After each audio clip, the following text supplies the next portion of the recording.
Let me call this meeting to order of the Sacramento Public Library Authority on Thursday, August 12th, 2021 at 3 p.m. to order. If the clerk could please call the roll to establish a quorum. Angelique Ashby, Bobby Singh Allen, Don Natoli. Here. Eric Guerra. Here. Garrett Gatewood. Here. Kevin Spees. Present. Mai Vang. Here. Patrick Kennedy. Phil Cerna. Rich Desmond. Rick Jennings. Here. Sean Loloe. Sean Farmer. Sue Frost. Here. Tim Schaefer. Here. Sol Hernandez. Here. And we have a quorum. Great. Thank you very much. Let's see if we could, if the clerk could please read the statement.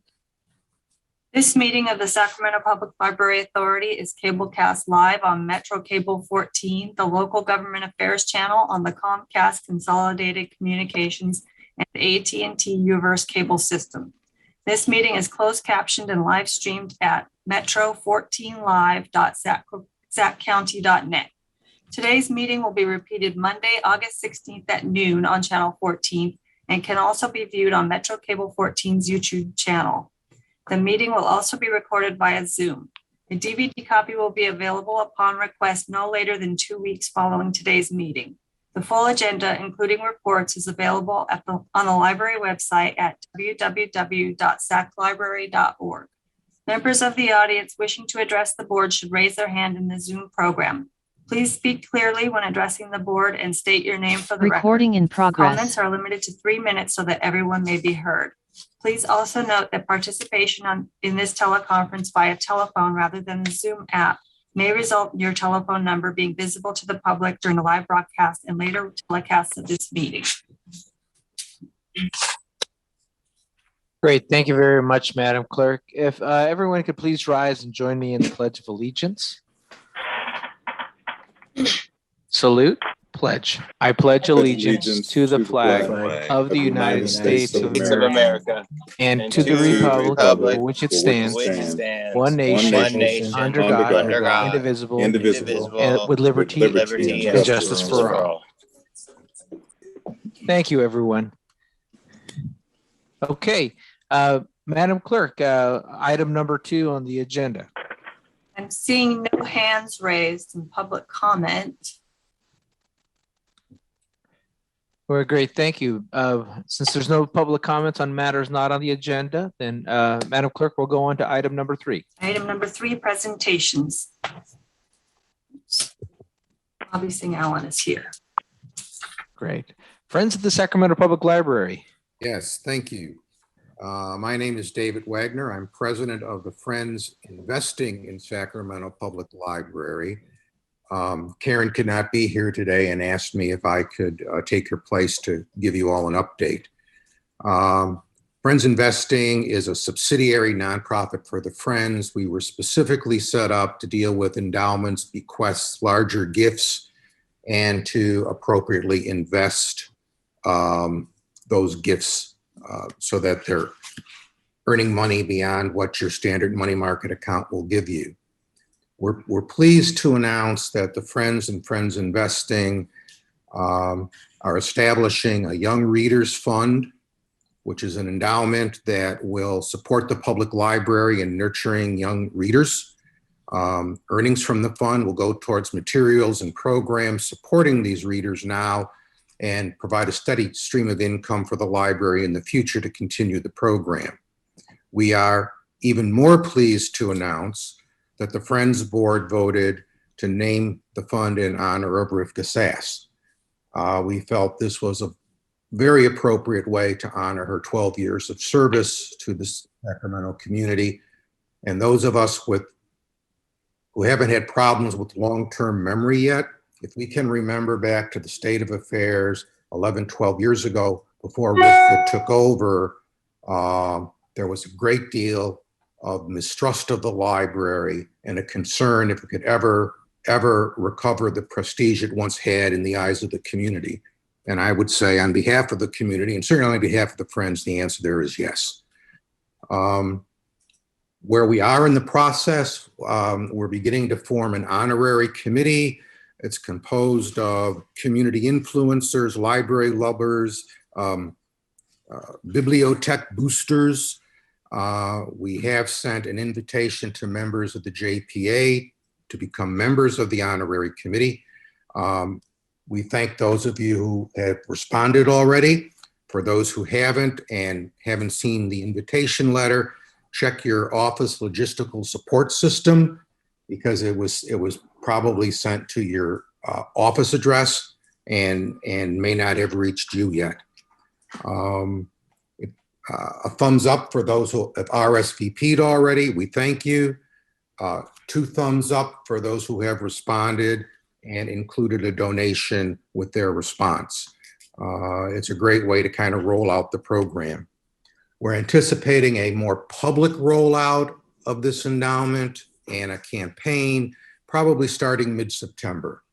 At this point, it's what folks in the business call the more quiet side of the campaign. But there certainly is every intent to go public community-wide with this endowment. And I think, wow, I don't know if the timer was on, but that's my report. Well, thank you, Dr. Wagner. Always appreciate your getting right to the point and always fighting for all our youth and education. And congratulations to Rivka on that naming as well. Any questions from members of the board to Friends of the Sacramento Public Library? Seeing no questions, thank you again, Dave, and all the members of the Friends of the Sacramento Public Library and those that are contributing to the library in many ways from the community. And I'll tell you what, on our end, the thanks to the board, we really think we've got that rare occasion for a win-win. It's a win for the youth of the community, and it's a win because we're able to honor a public servant who certainly deserves the honor. Very well. Very good. I see a lot of claps over there. Well, thank you again, Dr. Wagner. Appreciate all your work. And Councilmember Jennings, I saw you unmuted. Did you have any comments there? Just wanted to show my appreciation and congratulations for Rivka and for the foundation doing the work that they've done. Great. Thank you very much. All right. Well, getting the day off to a good start here. Let's go to presentation 3.2. One of my favorite conversations here and some of the great work that I've seen our library do, particularly right now in a time of need when we have a lot of working families trying to get back into the workforce and helping our kids in the 0 to 5 range and more. Early learning and development presentations here. Who do we have today? I think it's Donna, right? Donna Zick. Okay, Donna. Thank you, Chair Guerra. I'm going to share my screen here and give you some information. Hopefully everyone can see that. And my name is Donna Zick. I'm the Early Learning and Development Manager for Sacramento Public Library. And the Early Learning and Development Department creates programs and resources for adults with young children between the ages of 0 to 5 from birth until school age. And today I'm going to give you a quick overview of the library's early learning services and how they're part of the library's mission to support a literate community that is continuously discovering and learning and growing. So a critical thing to know about early learning is that it is all about opportunity, an opportunity to support a young brain that's born ready to learn. For example, language learning begins for a young child before birth. And by 6 months old, they've already begun restructuring their brain around the languages they hear. So when we focus on supporting young children and their parents and caregivers, we're also taking advantage of an opportunity to prepare that child to fully benefit from the investment in education when they start school. And those parents and caregivers are who a child learns from in the early years. They're a child's first and most important teacher. And studies have shown a critical importance of the parent or caregiver bond with the child and how it significantly supports brain development. So even when a child is in full-time care and receives outstanding support from a child care provider or a pre-kindergarten program, there are still more learning hours in a week that happen at home or in the grocery store or out in the community with their parent or caregiver. However, there are limited resources to help parents and caregivers increase their understanding around early learning. So libraries have a really critical role in that support. We're an important place where parents and caregivers can access information and activities and resources for them and their young child. So let me give you some numbers related to this opportunity. When a child is born, their brain is 25% of the size it will be as an adult, and it more than doubles in size in the first year. And by the time they're 5 years old, the age when we think about them going to school and starting to learn, their brain is 92% of the size it will be as an adult. So as you can see, there is a phenomenal amount of brain development that happens in the child's first 5 years. And according to Harvard Center on the Developing Child, in those first few years of life, more than 1 million new neural connections form every second in a young child's brain. So during all of that amazing brain growth, a young child's brain is getting ready to learn how to read. And how they do it doesn't necessarily look like classroom learning. For example, they need to have a good experience with books and learn to enjoy them so that there is motivation to do the hard work of learning how to sound out words when they begin to read. And they also need to hear a lot of words and learn what those words mean. And that is because you can learn the individual letter sounds of the alphabet and learn to sound out a word. But if a child doesn't know what a word means, even if they can't sound it out, they're not going to understand what they're reading. So one really important part of that preparation is sharing a home language. When parents and caregivers speak the language they know best with a child, they share a richer array of vocabulary, and the child learns more words. And that child is then able to learn that word in a different language, but they are already starting out with background knowledge about that word and how to use it. So otherwise, if they've never heard a word in any language, they have to start with learning that word and its meaning. So we're really excited to begin a second collaboration with Sacramento County Office of Education to provide virtual early learning workshops starting at the end of this year that includes information on how to support young dual language learners. So there are 5 activities that can be done at home to build up a child's vocabulary and support the development of pre-reading skills: talking, singing, reading, writing, and playing. And in the library's Every Child Ready to Read workshops, we walk adults through how these activities specifically support early learning. The library wants to help parents and caregivers recognize that they're already supporting their child's early learning and to help them discover new strategies to build early learning into activities that they enjoy doing together with their child. So this is done in 2 main ways. The library offers high-quality early learning programs, both in library branches and out in the community, that adults can enjoy doing with their young child. And secondly, we develop a range of information and resources to make it easier for parents and caregivers to add to their understanding about early learning and to put it in practice with their child. So let's talk about the programs first. The library offers programs because the more access children have to early learning experiences in the home and community, the more opportunities they have to develop the skills that will help them learn how to read. So it's important to note, we intentionally structure the library's early learning programs to expand access and reduce barriers to participation. So an adult does not need to sign up or register in advance for a program. They can just drop in with their child.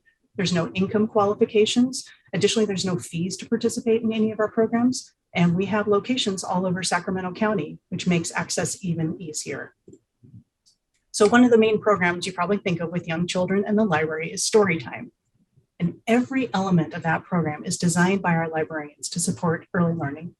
And prior to the pandemic, an average of 6,000 people each month participated in library story times. And currently we offer a range of virtual story times on Facebook and Instagram and YouTube. Another program we've been piloting are Explore and Learn programs, which are drop-in play-based programs that offer a variety of early learning activities. We've offered this program both in the library and brought it out to community sites. There's pictures here at WIC and Fairy Tale Town, and are now figuring out how to safely offer it outside in the coming months. And as I mentioned before, we also teach early learning family workshops using a nationally developed Every Child Ready to Read curriculum. And these last about an hour, are done in a storytime format so adults can bring children with them, and they're fun.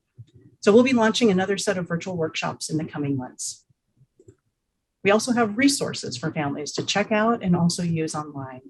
And thanks to funding from the California State Library, we have a variety of kits that are available for checkout. Read Together kits and Read Together with Your Baby kits contain a set of books around a theme, and they were designed to make it easier for families and childcare providers to find both diverse picture books and board books in both English and Spanish. We also have early learning kits, which have a fun educational toy inside that we've paired with a book to share. And all of our kits come with tip sheets in English and Spanish for adults to learn more. And online, adults can also sign up to get early learning demonstration videos emailed to them each week from Ready Rosie.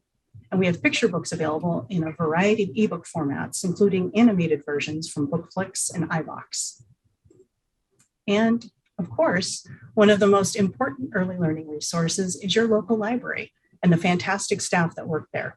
Families can check out as many books as they can carry and come back and get more again and again. And libraries are one of the few places in the community that have dedicated children's spaces and dedicated staff to help. So the Early Learning and Development Department have been working hard to innovate so that we continue to provide support to families even when our traditional programs have been temporarily stalled. For the past few months, we've given out 4,000 Storytime to Go packs that include an early learning activity and a book. And there's going to be a new Storytime to Go pack available in mid-September as part of Latinx Heritage Month. We're also out in parks this summer, providing early learning activities through the Summer Explorer programs. There's a picture here of our setup in Kunsting Park. This is us using the new Street Lab furniture that we got through the Klein grant. And I want to thank a number of the authority board members who's helped promote the programs in your district. Every program that we have has been supported by a JPA member.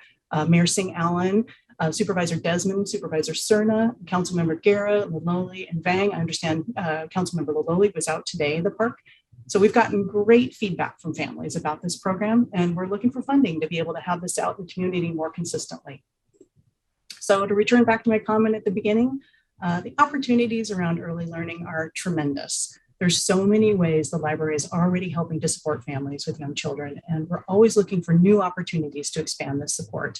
I welcome any ideas and questions you may have, and thank you for your time today. Well, thank you, Don. I appreciate that. Actually, if you don't mind putting slide number 4 back up, because I think this is one that we always need to talk about, just from the science point of view of this, and one that when we start thinking about, oh, they're too young to learn. No, we should, I'll wait to them. They don't read till later on, but I think slide number 4 is one of those that there we go, right there. Sorry. Yeah. There you go. I mean, by year 1, 70% of the brain development. So, language, dual language, understanding of that. And even by year 3, it seems such a young age, but that 0 to 5 is just critical because they're pretty much at 90% capacity at that point. So thanks again for all the work that the library does and focusing on the fact that we do need to get early on and give our kids a chance to be the most that they can be by focusing early. Any questions from our board members for this presentation?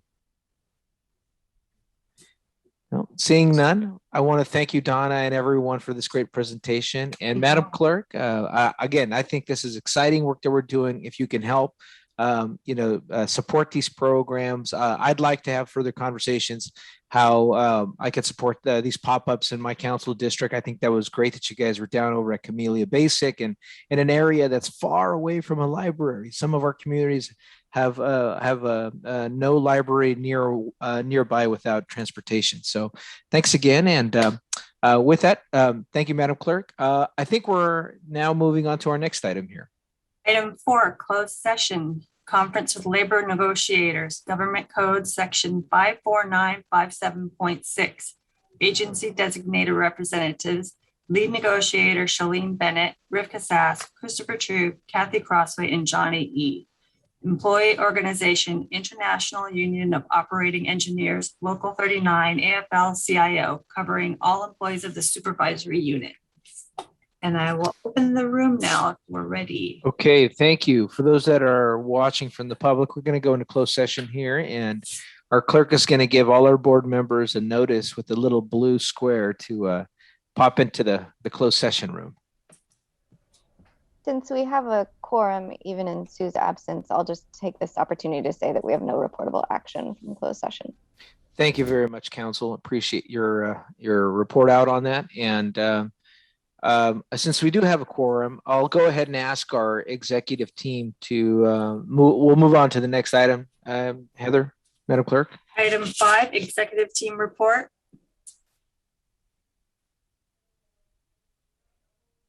I'll refer everyone to the written report. There's quite a lot of information this particular month, so please take a moment to read all of that. I do want to point out the Orangevale Library fact sheet. We had a soft opening last week. We like to work all the kinks out before we do a celebration. And so far, so good. People are very pleased with the library, and that first day we're quite happy with everything that they saw in the library. And also, please mark your calendars. You will be receiving a formal invitation for Saturday, September 25th for a grand opening celebration at the Orangevale Library. So I think, Jared, Kathy, do you have anything you'd like to add? You guys have a very thorough staff report there, so I appreciate all the great work. And if there's no members with questions. All right, thank you. Great. Thank you all very much for all that great work. I know a lot happens in between our board authority meetings, and appreciate the report out here. Madam Clerk, item number 6. Item 6, information. Any questions from the board on the information items? Again, I do want to thank Johnny and Jared and Kathy and team for all of the work here. I don't see any questions raised from the board, so we'll go ahead and move on to our actionable items. Madam Clerk, item number 7. Item 7, consent. Okay, we have the consent calendar here. Can I get a motion from consent? Motion to move consent. It's been moved. Is there a second? Second. Been seconded. Madam Clerk, is there any Was that comments our from the doing? public?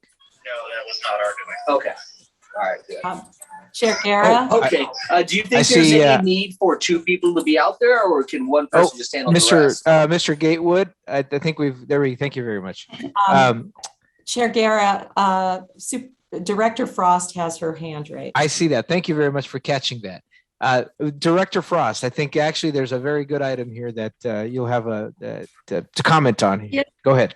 Thank you, Chair Aguirre. I wasn't sure if you wanted me to comment now or if you were going to take a little time after we vote on consent. And I just didn't to go by without having some comment regarding our good friend Jane Weiss. No, we'll go ahead and let's go ahead and do the action, and then we can commence with the celebratory part of it. Okay, thank you. Good. Any comments from the public? If not, then go ahead. We'll go ahead and bring it back to the board. No questions from the board. Madam Clerk, if you could please call the roll on the consent calendar. Angela Gashby. Bobby Singh Allen. Bobby Singh Allen. Don Natoli. Aye. Eric Guetta. Aye. Garrett Gatewood. Aye. Kevin Spees. Aye. Mai Bang. Yes. Patrick Kennedy. Bill Cerna. And Rick Jennings. Aye. Sean Loloe. Aye. Sean Farmer. Sue Frost. Aye. Tim Schaefer. Aye. Saul Hernandez. Aye. And Bobby Singh Allen. Motion passes with 10 members present. Very good. Well, congratulations. And I want to turn all our board members to Resolution 21-26 that was just approved in recognition of one of our library's champions here. And to talk a little bit about that, I'll maybe pass it over to Board Member Frost. Thank you, Chair Guerra. Well, I'm excited to take a couple minutes to share a little bit about my experience with Jane Weiss. And I know Jane has been a huge part of Friends of the Library over time. She was one of those members in the Orangevale community who was entrenched in, Rotary and community service and giving back. And she was loved by everyone. She was a member of our Orangevale Rotary Club for 24 years. And she was an educator. And so she was an educator at Del Campo High School, and then she became the principal at Casa Roble High. And she was married to Bill Weiss, who unfortunately passed on April 15, 2015. But she kept moving forward, advocating. And I think it was probably in 2016 that I really got to know Jane. She was one of the Friends of the Library that approached me during my campaign for county supervisor and said, if we support you, will you help us get our new library in Orangevale? And so they basically asked me if I would never let the dream die. They wanted to make sure I wouldn't let the dream die. And I promised I wouldn't let the dream die, that I would carry it forward. And I know there were like 4 or 5 other supervisors before me who had advocated for a nicer library in Orangevale. Jane was one of those people that was always involved in fundraisers. She was helping with the Barnes and Noble Book Fair, the Bodacious Book Sale. She was a long time speaker in the community, giving vocational talks and promoting the library. And she was one of the activists who was part of advocating for a grant. I guess the Sacramento Library got a federal grant for $200,000 in 2003 for a permanent library. And so they went through a lot of public process. There was a lot of work over time. And the idea was always that they would have this beautiful library on the hill. And I think at that time it was a $10 million library. By the time I came into the picture, it had escalated to 15 million just by virtue of the cost of construction increasing each year. And, it was always one of those things where they would get the grant for the architecture. And I think Rivka may be able to correct me if I'm wrong, because this is probably before my time, but it was like they would get, there would be a bond measure. There was a bond measure and then it passed and then the governor didn't sign it. And there was money that they got, but was enough just to do the drawings, not to do the library. And then in 2013, there was another bond measure that was introduced at the state legislature that passed. Oh, that's the one that the governor didn't sign. So Jane said to me once, she said, I'm probably going to die before this library gets, she was joking. But I said, no, we're going to get this done. And time went by and Jane did, she was diagnosed with cancer and she passed away on July 31, 2020. And the strange irony is that Jane did not get to see she was the heart of the driving force, a big part of the driving force, actually the Friends of the Library. they don't, I don't know if we realize sometimes how much they do, because they are the heart of driving, raising money and supporting initiatives that help the library authority. And Jane was one of them. And so, we actually, the community, and Rivka, maybe you can tell that story because I don't think I was in on it, but I think it was the community that wanted to do something to remember Jane Weiss. And I think I'm going to let Rivka maybe share a little bit about that. But I think what I wanted to say is that she held me to my promise. She reminded me regularly. I know I was hammering on I know I was a pain, but that Friends of the Library, I couldn't break my promise. I had to try to do something. And in the end, we didn't get the big library on the hill. But I told everyone in the community that sometimes you have to adjust your expectations. And if we adjust our expectations, we can get something really nice and way better, and it will be wonderful. And you know what? They were like, okay, we can do that. And they adjusted their expectations, and Rivka and the Library Authority helped us figure it out, and the board members helped us figure it out. So I just want to say thank you, to the Library Authority for voting, to name the community room after Jane Weiss. She's an important part of Orangevale to all of us, and it means a lot to those of us that are in the community, and we will always remember her, and she'll be in our hearts, and may she rest in peace. So thank you for letting me share a little bit about Jane today. Thank you, Board Member Frost. I know, Rivka, you had some interaction there, and appreciate that opportunity. Yes. And then I have Board Member Saul right after that.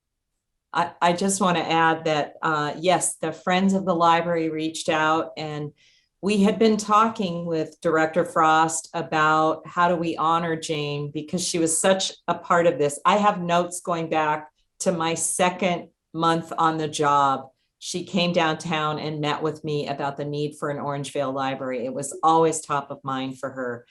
And on my screen right now, David Hillier, who's our facilities manager, is actually next to Director Frost.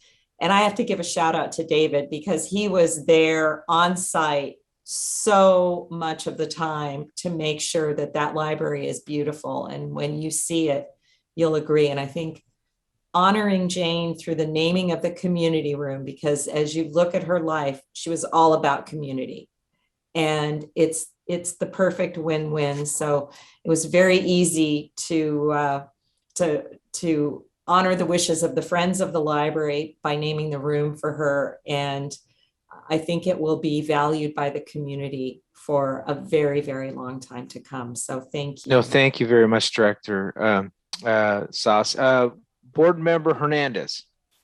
Thank you, Chair. I just wanted to echo Supervisor Frost's comments and appreciate her speaking about her contributions to the San Luis Unified District, and we immensely appreciate her for all what she's done in our district, and thank you for pointing that out. So thank you so much. That's all I wanted to say. No, it's important that we can recognize those who have committed so much to our public library. So thank you all for your vote of this resolution to name the community room for Jane Eaton Weiss.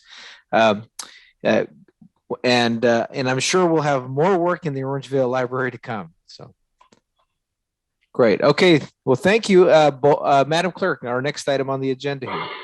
Item 8.1, revised and restated MOU with the Supervisory Unit of Local 39, effective July 1st, 2021 to June 30th, 2024. Great. Thank you very much. Appreciate all of the parties' work on this. And with that, let me bring it over to Madam Clerk. Do we have members of the public signed up to speak on this item? We do not. Seeing no members of the public, let me bring this back to the board. Any action from the board? I'll ask for a motion from the board on this item. If not, I'll go ahead and I'll move the item here. Is there a second? Second. There is a second. There we go. There's a second here by Board Member Jennings, or Board Member Laloy, I think beat him out to it. And any other comment? Seeing none, Madam Clerk, could you please call the roll? Angelique Ashby, Bobby Singh Allen, Don Natoli, Aye. Eric Guerra, Aye. Garrett Gatewood, Garrett Gatewood, Kevin Spies, Aye. Mai Vang, Yes. Patrick Kennedy, Bill Cerna, Rich Desmond, Rick Jennings, Aye. Sean Laloe, Aye. Sue Frost, Aye. Tim Schaefer, Aye. Saul Hernandez. Aye. Was Garrett Gatewood still here? The motion passes with 9 members present. Great. Thank you very much, Madam Clerk. We'll go ahead and go on to the next item. Item 8.2, fiscal year 2021 to 22 revised unrepresented personnel resolution effective July 1, 2021 to June 30th, 2022. Okay, again, I want to thank all the parties for this great work. I know we've been in a lot of conversations over the last few months between the parties. Madam Clerk, any members of the public signed up to speak? I have none. Fantastic. Well, we'll go ahead and then let me bring this back to the board then. Madam, members of the board, any action or comment here?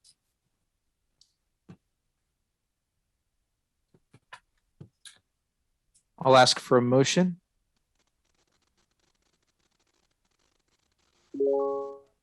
See, Board Member Hernandez. So moved. It's been moved by Board Member Hernandez, Second. seconded by Board Member Laloe. Any questions or comments from the board on this item? Seeing none. Okay, Madam Clerk, could you please call the roll? Angelique Ashby, Bobby Singh Allen, Don Natoli, Aye. Eric Guerra, Aye. Garrett Gatewood, Kevin Spies, Aye. Mai Vang, Yes. Patrick Kennedy, Cerna, Rich Desmond, Rick Jennings, Aye. Sean Laloe, Aye. Sean Farmer, Sue Frost, Aye. Tim Schaefer, Aye. Saul Hernandez. Aye. Motion passes with 9 members present. Very good. Thank you very much, Madam Clerk. Let's go ahead and go to item 8.3. Madam Clerk. Revised management broadband compensation structure. Okay. Again, this has been our personnel department's been at work all summer long here. And Madam Clerk, do we have members of the public signed up to speak on this item? We do not. Very good. Then let me bring this back to the board again.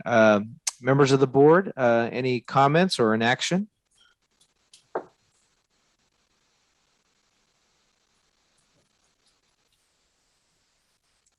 I see Board Member Jennings.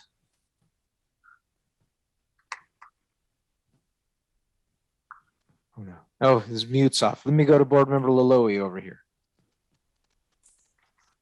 I didn't have any comments, Mr. Chair. Okay, very good. Then I'll ask for a motion on this item. Motion to move. It's been moved by Board Member Laloe. And is there a second? There is a second. It's been seconded by Board Member Jennings. Any comments from the board? I see no hand raised. So Madam Clerk, if you could please call the roll. Angelique Ashby, Bobby Singh Allen, Don Natoli, Aye. Eric Guerra, Aye. Garrett Gatewood, Kevin Spies, Aye. Mai Vang, Yes. Patrick Kennedy, Bill Cerna, Rich Desmond, Rick Jennings, Yes. Sean Laloe, Aye. Sean Farmer, Sue Frost, Aye. Tim Schaefer, Aye. Saul Hernandez. Aye. Motion Other members present. Very good. Well, thank you, Madam Clerk. Okay, let's move on to item 8 point. I got lost. Where are we at here? 8.4. 8.4. California State Library Budget Update, Infrastructure Funds. Okay, Rivka. Thank you. Thank you, Chair Guerra. So we thought this should be an action item. We're very excited about the governor's budget, which included $500 million for libraries, 439 of which is for infrastructure projects. We have reached out to the state library for clarification because as a JPA, our buildings are owned by many jurisdictions with many needs, including the city of Sacramento, the county, the city of Elk Grove, and others. So we're waiting to hear on that. In the meantime, we're recommending that we put together a working group composed of board members who may be interested in capital projects that can be completed before June 30th, 2026, and to include staff in that process so that hopefully we can get more than the $10 million that was outlined thus far, because again, our jurisdictions are a little more complicated than your average library system. Well, thank you very much, Rivka. I know we've got, we're reaching out to the state librarian on this issue as well to try to give us a different consideration, given that we are a JPA, which is a unique structure than other entities here. The only question I had here, maybe this is a question for Jennifer, because I want to make sure we're nimble because we want to get this work done quickly so that we can not lose time. But does creating an ad hoc committee, how would that affect our Brown Act requirements or our ability to move in this manner here? So an ad hoc committee, assuming that you appoint an ad hoc that is fewer than a quorum of the board, would not be a Brown Act body. So you would have the ability to have meetings that be a little more flexible in terms of the timing of meetings, but still give board members who are interested an opportunity to weigh in on what should be the sort of the course of applications potentially. Very good. Okay, then and let me bring it back here, Rivka. I think what I want to make sure is that we also get a good representation from the individual cities and counties, but I want to maybe have some flexibility in reaching out to some of the board members, to those who have time to be on an ad hoc, and to make sure that we get appropriate representation from our county. If that pleases the board, do we need an action for that, Jennifer, or is that something that we can just put together in just moving forward with direction? We don't need an action at the meeting today to put the ad hoc together. You can ask people to let you know if they're interested, and you can appoint. Perfect. Okay, so let me bring it back to the board. If there's no objection to this, then what I'll do is I'll reach out to the board members, or if you have an interest in extra work or extra meetings, please reach out to Rivka and myself so that we can put together a diverse small ad hoc to piece together some work for the board, and also try to go after these state dollars, because other regions will. So Board Member Vang, I know you've raised your hand there. I know you've expressed some interest. Thanks, Chair Guerra. Rivka, I just want to say thank you. I think this is really a great opportunity for our JPA and our region. I'm definitely interested in the ad hoc. And another request that I would have, if I'm so lucky to be on the ad hoc, is for all the jurisdiction also to provide kind of like a facility update of all their libraries. I think as an ad hoc, I think it'd be important for us to just do an analysis on what the upgrades are needed, any infrastructure, so that collectively we can make that decision as well. Well, I hate to say that Jared and David are one step ahead of you, but I think we have a pretty good. Jared, do you want to speak to that?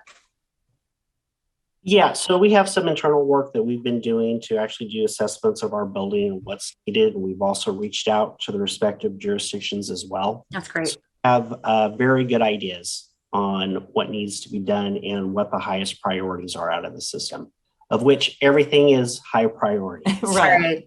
But could I also mention, I know Director Gatewood has mentioned interest in this on behalf of the city of Rancho Cordova, as well as Elk Grove purchased a building. So there's a building in hand. We can also purchase a building. We want. Hey, we really want a library. That's true. Okay, well, who gets a building? Yeah, somebody else get a building? Hey, man, okay. Don't want buildings. No, thank you, Vice Chair Gatewood. Actually, we had already, whether he wanted to or not, we were going to put him on this, given the fact that he'll be chairing the board next year. But and then I see also Board Member Spees here, also interested in it as well. So thank you very much for raising your hand. Again, you don't have to raise your hand right now. We can make sure that we connect with everybody and try to get this group going as well. Mr. Chair? If there are no, yeah, I do have a question. Don, go ahead, Don. Yeah, real quick, just maybe for Rivka. I know Director Farmer, I don't think is on the call today, but several years ago, we had worked with the city of Galt in that facility to look at some opportunity to do some modest improvements. I know some of that was done through the libraries or city efforts, but I don't think it was all included, and actually some significant dollars were expended to do some architectural and community survey work and so forth. I just didn't want to lose track of that, Rivka. I know you would recall that we actually had some county staff, and they've had a change in city managers. Obviously, there's been some turnover on the council, and so I don't know from the priority standpoint where that fits. Obviously, would require some contribution potentially from the city to actually achieve the work that was contemplated. But I wanted to be sure that didn't get lost in the mix here. And again, I don't know where it sits, and Sean and the city representatives there would be knowledgeable about that, I trust. Well, thank you, Don. I think what I'll ask is Jared to make sure that he includes that in the report for the ad hoc. So as we kind of piece this together, and then as we get a little more information from the state librarian, that we can figure out how do we best put the best application forward to capture as much dollars and also to complete some of those projects. So sure. Great. Thanks. Well, thank you, board members. Here, what I'll do is if we're missing representation or we have an unbalanced present representation, we'll get back to you guys on this and give a report out at our next meeting here. Great. Seeing no other questions, any questions from the public on this, Madam Clerk? No, I don't see any questions from the public. Okay. Madam Clerk, we'll go on to the next item. Item 8.5, Department of Energy e-mobility grant application. All right. This is one of my favorites, where we're working with two agencies. Some of us are doing double duty here on this item, but let's go ahead and hear a little bit about this. This is our last item, but an exciting one. And I'm going to turn it over to Kathy Crossway. Hello. Yes, I too am very excited about this opportunity. We were approached by SMUD and a few other people with the opportunity of really enhancing electric charging access and transportation that goes with that into areas of Sacramento that are at risk. We have some other things going on also dealing with electric charging at the Southgate Library that are completely grant funded. What this particular grant will do is really raise the bar. We don't know, we won't know if we get the award until October, but if the award does come through, we are positioning Sacramento Public Library to be very much a part, an integral part of bringing electric charging access, training, and information to these at-risk neighborhoods. And the grant would also give us money to go towards 2 additional kind of training / bookmobiles that we are terming showmobiles or Sacramento Hub on Wheels. So the partnership itself is exciting, and then it brings in a lot of very, very big players in the community around electric vehicles. And partnering with them is really going to create more opportunities for the library. Very good. Well, thank you, Kathy. It's exciting here. And I know we're getting close on time here for some of our board members. So Heather, do we have any members of the public signed up to speak? No, we do not.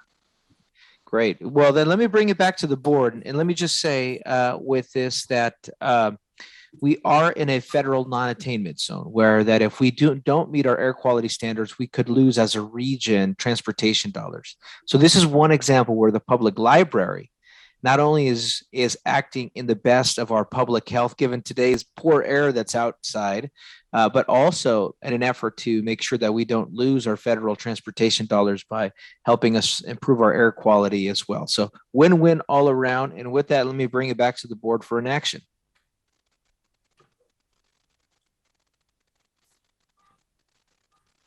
I move the item. This is Member Natoli. Thank you, Board Member Natoli. It's been moved by Board Member Natoli. Is there a second? Councilmember Jennings will make the second. Councilmember Jennings will make the second here. And any questions from the board? Seeing none, Madam Clerk, if you could call the roll. Angelique Ashby, Bobby Singh Allen, Don Natoli, Aye. Eric Guerra, Aye. Garrett Gatewood, Aye. Kevin Spees, Aye. Mai Bang, Yes. Patrick Kennedy, Bill Cerna, Rich Desmond, Rick Jennings. Aye. Sean Laloe. Sean Laloe. I think he may have just popped off here. Okay. Sean Farmer, Sue Frost. Aye. Tim Schaefer, Aye. Saul Hernandez. Aye. And motion passes with 9 members present. Thank you very much, Madam Clerk. Well, let's cross our fingers and hope we get that grant that's close to $500,000 for a lot of good work for the library. Madam Clerk, our last item here. Item 9, reports, ideas, and questions from board members. Any comments from the board? Seeing none, then thank you everyone for your time. Appreciate all this great work today. And Board Member Hernandez, I see you went off. No, I just wanted to. No, we're good. Oh, good. Okay. Well, thank you.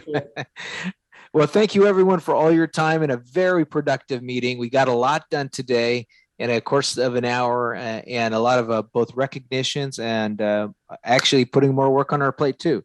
So with that, we stand adjourned at 4:06 p.m. Thank you, everybody. Great. Thank you. Stay safe.